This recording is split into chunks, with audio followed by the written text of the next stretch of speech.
Hi, I'm Doug O'Brien. I'm joined today with the great Paul McKenna. I'm really pleased to have him here. If you don't know who he is, I don't know where you've been. Paul McKenna is famous. I would dare say he is perhaps one of the more successful hypnotists of all time, certainly of our generation. He's got countless books like this one and many, many others with similar covers because it's really good to have that branding. But he's also had his own Broadway show. He's had TV shows. He's a psychologist. He's an amazing, amazing person, and I am delighted to have him here. And we're not going to talk about most of that thing today. We're going to be talking about havening, the havening techniques, which I must say, if it were not for Paul, might not exist. So kudos to Paul McKenna for a lot of things. But right now, I'd like to welcome Paul McKenna. Thank you for joining us here today via Zoom, Paul. Thank you, Doug. It's actually a real pleasure to speak with you and, to be sharing what we're about to with your audience. Thank you very much. Now, so you are from England, but you are not from England at this very moment, right? Is that true? No, I'm in sunny California, in Los Angeles. But this is the great thing about the modern digital age. We can have a conversation on our computers. And it's amazing, actually. So I sometimes have to pinch myself and remember, like, this is really recent and amazing, but we get so used to it. It's like, why isn't this working?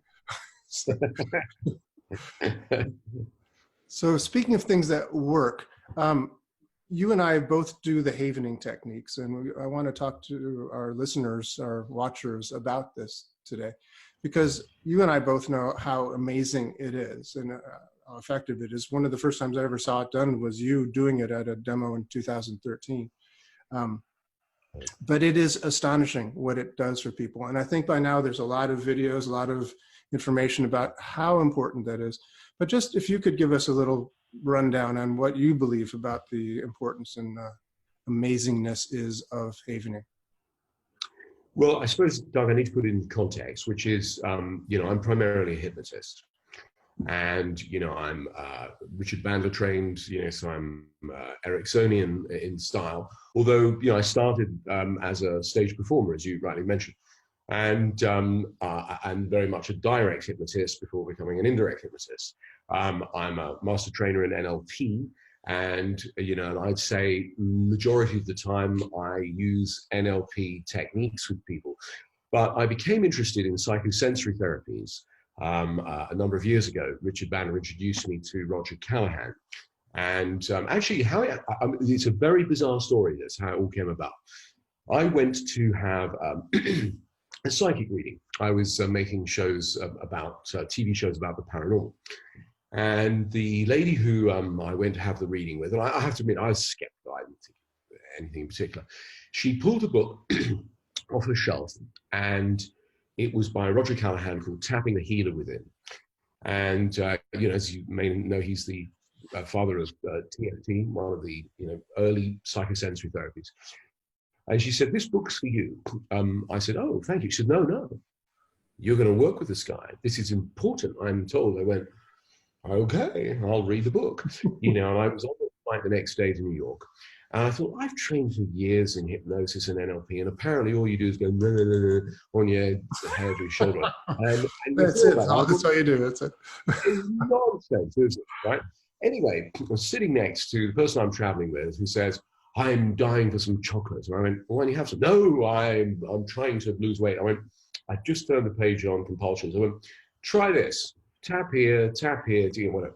And she went, it's gone. I went, well, see if you can get it back. No, it's gone. I looked over the aisle and there was a lady who was obviously a nervous flyer, and I just then turned the page on phobias. And I said, excuse me, madam, are you a nervous flyer? She said, yes. I said, Dr. McKenna, very nice to meet you. I said, revolutionary new technique I'd like to use to help you with. Tap here, tap here. Suddenly she went, my anxiety's gone. And I was amazed. I mean, I helped a couple of other people, only in first class, not in first class. Yeah, of course. So when I got to New York, I'd become friends with Ron Rudin because we'd done a television program together. And I said, Ronnie, I got to tell you, I read the weirdest book on the plane. And, all I can say is I don't know much about it, but I tap here, tap it there, and it seems to change people's behaviors and their feelings. Anyway, I got an email from Ron a few days later saying I've cured a phobia, a urinary frequency, a trauma or something, and none of them took more than a few minutes. What the hell is this? So I then was introduced to Roger Callahan, who sadly no longer with us, but a brilliant man. And I learned the TFT protocols, and I demonstrated them on television quite a bit. And then, cut to over the next few years, Ron Rudin begins to act, because he's not just an MD, he's a PhD in neuropharmacology. So he's a heart scientist, right? And so he's looking at how, rather than just do I feel better, what's going on in the actual structure of the landscape of the brain chemistry, amongst other things, and the electroceutical effects, etc., of the touch. And he suddenly says to me one day, okay, I've cracked it. He says, is there anything that's upsetting you? And I said, oh, I am so upset because I've just broken up with girlfriend and she'd been a bad girl. Anyway, I said, I was so annoyed and sad and everything.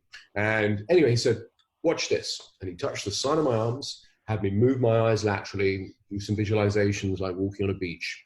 And 15 minutes later, from being angry, sad, and just all over the place, confused, I felt calm, and I felt as though I could remember something bad had happened, but it just didn't bother me. As we say, the thought and the feeling had been delinked. And the picture of the person upsetting me moved away, the submodalities changed in NLP terminology, and I felt ambivalent. And so I was really shocked that something that was so upsetting could be neutralized so quickly or desensitized, and has stayed that way for more than a decade. And I can go, yeah, I knew bad things went on, but it was in the past. I'm not bothered. I'm ambivalent. And so in that moment, I became utterly fascinated by Havening. And so it was something that Ron was developing, and indeed other people became involved, and we all put our 20 cents in. We said, what about if we try this? What about if we try that? And because he's a very unusual hybrid, as in that he's an operator, he's a doctor in the field, in the trenches, and yet he's a researcher going back and checking and looking at the studies and developing Havening. And so we're very fortunate to have such a very brilliant creator, and such a kind man as well, someone who genuinely wants to make the world a better place. So that's how I came to Havening, Doug. And since then, of course, we particularly began to work with people who've been extremely traumatized, war veterans, rape victims, people who were still suffering from bereavement years after the event had taken place. And what never ceases to amaze me is how fast it works. In most cases, it's permanent. It's a full 180 from I am utterly depressed and my life is terrible. I'm having panic attacks. I can't sleep at night, to wow, I'm free. I'm unburdened, and I've got my life back. So how do you think that Havening is really set apart from other psychosensory therapies? What sets Havening apart? Well, the results for a start. I mean, if you look at the actual, I am not a fan of EMDR. And I'll tell you why. Not because I don't think it works. Of course, it works for some people. But the whole mindset around it, I find does not work for me. The idea that the bigger the abreaction, the whole Freudian pressure cooker theory, the bigger the abreaction, the better the healing, I don't subscribe to. And so when somebody has an abreaction whilst we're working with them in a Havening process, we don't let them cry their eyes out for an hour. We try and make them feel better sooner. And also, I think the TFT protocols are good, but if you look at the recent studies into Havening, I think that Havening is more effective, particularly with extreme trauma. Things like it works particularly well as a treatment for depression and also pain control. You were involved with a study that was done at King's College, is that correct? Yes, this was a study originally for the military, and it was a classified study. It's now declassified, and so I can talk about it. And excuse me, we took people who were extremely traumatized, had very severe PTSD, And the turnaround, I'm going to summarize very quickly, was a 180, a full turnaround, 7 in 10 people in one session. In one session? Yep. Wow. Yeah, the study's there online. You can go look at it. Excuse me. And when I say a session, I mean, sometimes it was less than half an hour. So faster isn't always better. Faster is often faster, but that in some ways got in the way because people went, oh, it's, you know, it won't last because it's so fast. Mm-hmm. And indeed, it did require reinforcement, you know, multiple sessions. Or, you know, again, some of the people who were looking at it would say, well, it's because it's you, isn't it? Your force of personality or what people project on you and believe about you. And I had to say, no, look, come and look at the science. You know, I remember, as I'm sure you did, Doug, when Ron introduced you to Havening, there was a stack of papers about his eye. Yeah, and I remember several pots of coffee, and 6 hours later, I suddenly went, oh, the science is irrefutable.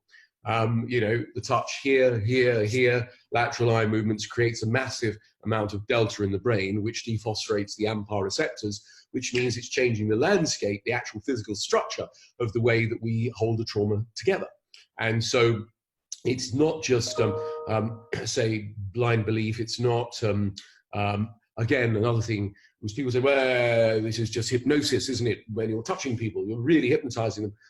No, and it doesn't necessarily require somebody to be, say, an expert to make it work, although with some of the more advanced Havening techniques, it's probably better that a healthcare professional does it because of abreactions. So they're used to handling people, you know, being very, very upset. And so Havening is something that everyone can do, but really it's a science medical sort of process that's taught mostly to healthcare professionals at the moment. And it is also taught to hypnotists. And I'm asking now a very interesting question, at least to me it's a very interesting question, is hypnotists, we are both hypnotists, we are both NLP practitioners and trainers. Those things work. Those things work very, very well. There's been studies done on those as well for a long time, centuries perhaps, in the case of hypnosis. Why do you think a hypnotist should learn how to do Havening? Why should a hypnotist become a certified Havening practitioner? I think if you're a therapist, you know, even if you're not a hypnotist, but if you're any kind of therapist, right, you should have as many tools in your toolbox as possible. And why Havening is particularly useful is that it works very well on trauma, on pain, and things like depression, and it works fast. And in many cases, one treatment is permanent. So it's the new kid on the block in the world of psychosensory therapies. But if you're doing anything, say, you know, you're a gardener and there's some massive breakthrough in the world of gardening that suddenly, you know, grow plants better and I don't know, whatever, then, you know, if you're going to be any good at what you do, you really do need to know what the latest technology is. I mean, if you think about it, back in, say, the late 80s, a cell phone was the size of a brick and all you could do was make phone calls. Now it's the size of a bar of chocolate. You can have your office or record collection, watch television on it, or we can converse like this, you know, all around the world. And in the same way, psychological technology has made exponential leaps forward in the last few decades. And Havening is a part of that picture. So it's not a question of why should you be interested. It's if you don't get interested, you'll get left behind. Yeah, you'll be part of the past. You'll be part of the old institutionalized Freudian nonsense. You know, believing we all want to have sex with our mothers or whatever sort of baloney. You know, still the old-fashioned psychologists believe. And you know, there's been a revolution in psychology, and you know, part of that has been a move away from looking at how people are broken, endless descriptions in the DSM of that, and a move towards how people are functional. Now, in the same way, there has been leaps and bounds taken in the area of psychosensory therapies, and I believe, having looked at all of them, the most exciting is Havening. I couldn't agree more. It's just lovely to have you say a little confirmation bias on my part. Because for me, I've been exposed, as you have, to EFT and TFT and Yeah. EMDR, et cetera. I know those protocols. They work. There's nothing wrong with them. But Yeah. what I think what Ron Rudin has done, from my perspective at least, is he's taken what works from those things and reinforced them, or made them, even enhanced them, and taken what wasn't really necessary or what didn't work from those things and removed them from it. So you just have a Yes. much more streamlined way of approaching a psychosensory therapy that is just, to my money, far more effective. I think you're absolutely right, Doug, because there are things in TFT that clearly work, and there were things that he found didn't. And indeed, Ron and Roger Callahan, agreed and disagreed on certain things. And you're right, it's streamlined. There's clearly, see, when you look up and move your eyes back and forth, it's alpha. You really want delta to dephosphorate the AMPA receptors, which is lateral, and the touch here, here, here. And so he's approaching it, remember, as a hard scientist, not as a psychologist. And there's a big difference. And so I would say that, yes, absolutely, there's value in all of the psychosensory approaches. But Ron Rudin has taken not just the time to research it, say, in a lab, and also look at all the meta research. He's in the field doing it every day, as indeed am I. And we're getting our hands dirty. We're, rather than just saying, well, I think this, and this might work, we're actually going out and testing it. And I suppose at this stage in my life, I don't really need to do anything else unless I want to.